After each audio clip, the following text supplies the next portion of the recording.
চলো এই প্রিভিয়াস ইয়ারের কোশ্চেনটি কিভাবে কয়েক সেকেন্ডে আমরা সলভ করে নিতে পারি চলো দেখে নিই। এখানে বলছে 30 জন শিক্ষার্থীর একটি শ্রেণী একটি পরীক্ষায় অংশ নিয়েছিল। তাহলে টোটাল কতজন ছিল? টোটাল 30 জন স্টুডেন্টস ছিল একটা ক্লাসে যারা একটা পরীক্ষায় পার্টিসিপেট করেছিল। 12 জন শিক্ষার্থীর গড় স্কোর 60। তাহলে এর মধ্যে 12 জনের যদি দেখো তাদের অ্যাভারেজ স্কোর কত বলছে, তাদের অ্যাভারেজ স্কোর হচ্ছে 60 মার্কস। বাকিদের তাহলে 30 থেকে 12 জন বাদ দাও, মানে 18 জন, বাকি 18 জনের গড় স্কোর বা অ্যাভারেজ বলছে 62। তোমাকে বলছে পুরো শ্রেণীর গড় স্কোর মানে হচ্ছে average age of the class কি হবে সেটা বের করতে। এটা আমরা মিক্সার অ্যালিগেশনে করতে পারি, বা এখানে যেহেতু ইউনিট ডিজিট গুলো সেম তাহলে আমরা ডিএস অ্যাপ্লাই করতে পারি। দুটো মেথডই আমরা এখানে দেখবো। চলো প্রথমে দেখে নাও এখানে কনসেপ্ট দিয়ে কোনো অপশন এলিমিনেট করতে পারো কিনা। তো এখানে দেখেই বুঝতে পারছি যদি আমরা মিক্সার অ্যালিগেশন অ্যাপ্লাই করি তাহলে আমাদের আনসারটা 60 আর 62 এর মাঝখানে কোনো একটা ভ্যালু আসবে। এখানে দেখো 62.2 মানে এর থেকে বড় হয়ে যাচ্ছে, এটা তাহলে উত্তর হবে না। এখানে দেখো 59.2 এটা এর থেকে ছোট, তাহলে এটা উত্তর হবে না। তাহলে এটা বা এটা আমার উত্তর হতে পারে। এবার দেখো এরকম ভাবে যদি তোমরা এটাকে লেখো তাহলে এটার রেশিও বের করতে হয়। 6 2s কত হয় 12 আর 6 3s কত হয় 18। এই যে অ্যাড করলে এই ইউনিট ভ্যালুটা পাচ্ছ 2 + 3 মানে রেশিওতে যেটা টোটাল হচ্ছে 5, এটা সমান সমান অলওয়েজ এই দুটোর ডিফারেন্স হয়, যেটা হচ্ছে বড় থেকে ছোট মাইনাস করে যেটা হচ্ছে 2। তাহলে 5 এর ভ্যালু কি হচ্ছে 2। আমাদের যেহেতু এটা আর এটার মাঝখানের একটা ভ্যালু হবে, তাহলে 2 যেটা বড়টা সামনে আছে সেটা যদি বের করো 2 এর অ্যাকচুয়াল ভ্যালু, তাহলে বড়টা থেকে এটাকে মাইনাস করতে হবে, মানে অ্যাকচুয়াল ভ্যালুটাকে মাইনাস করতে হবে, তাহলে এদের দুজনের মাঝখানে কোনো একটা ভ্যালু পাবে। আর এই 3 এর ভ্যালু যদি বের করো অ্যাকচুয়াল ভ্যালু, তাহলে এই 60 এর সাথে যোগ করতে হবে, তবে এদের দুজনের মাঝখানে একটা ভ্যালু পাবে, নাহলে তো ছোট হয়ে যাবে যদি মাইনাস করো।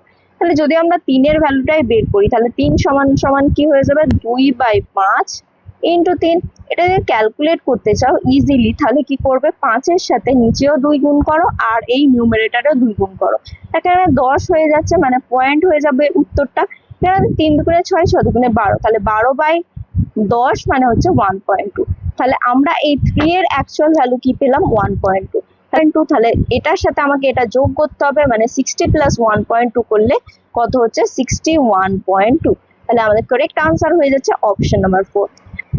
এবার আমরা যদি এই একই অঙ্কের ডিজিট সাম অ্যাপ্লাই করি, এখানে দেখো 12 জনের অ্যাভারেজ হচ্ছে 60, তাহলে টোটাল কত হবে, কত জন আছে সেটা মাল্টিপ্লাইড বাই অ্যাভারেজ যেটা হচ্ছে 60।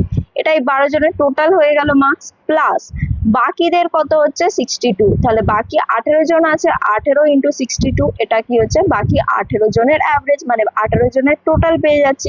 তাহলে এটা সমান সমান টোটাল 12 + 18 মানে হচ্ছে 30 জন হচ্ছে। তাহলে 30 জনের অ্যাভারেজের সাথে যদি এটা গুণ করি তাহলে 30 জনের টোটাল পেয়ে যাব। অ্যাভারেজ জানি না, আমরা এক্স ধরে নিই। এবার দেখো আমরা এখানে ডিএস অ্যাপ্লাই করলে এখানে দেখো 3 × 6 মানে হচ্ছে 18, মানে হচ্ছে ডিএস 9। ডিএস 9 হওয়া যেটা সেটাই হচ্ছে 0। আবার দেখো 8 + 1 9, 9 × যাই করো না কেন ডিএস সবসময় কি হয় 9ই হয়, তাহলে এখানেও 9 ইকুয়াল টু দেখো 3 × x মানে হচ্ছে 3x। এখানে দেখো 9 + 9 18, বা তোমরা 9ই ধরে নিতে পারো, তাহলে 9 = 3x। এই x মানে হচ্ছে উত্তরের ডিএস কত নেবে যাতে করে সেটা 3 এর সাথে মাল্টিপ্লাই করলে 9 হয়। আমাদের এটা উত্তর হবে না, এটা উত্তর হবে না, আগে এলিমিনেট করে দিয়েছি। নেক্সট অপশনের ডিএস দেখো 6 + 2 মানে হচ্ছে 8। এখানে 8 নাও, 8 3s কত হয় 24, মানে 2 + 4 6 হচ্ছে, কিন্তু আমাদের 9 লাগবে, তাহলে এটা উত্তর হবে না। তাহলে একটাই অপশন আছে, ডিরেক্টলি এটা আনসার মার্ক করতে পারবে। বা দেখো এখানে 6 + 2 8, 8 + 1 9, 9 × যাই করো না কেন 9 আসবে, দুদিকে মিলে যাচ্ছে, তাহলে এটা হয়ে যাবে তোমাদের কারেক্ট আনসার।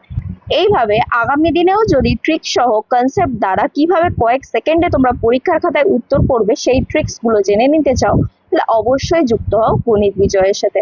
দেখা হচ্ছে পরবর্তী ভিডিওতে আরো এরকম অসাধারণ ক্লাস নিয়ে। সঙ্গে থাকো, শিখতে থাকো।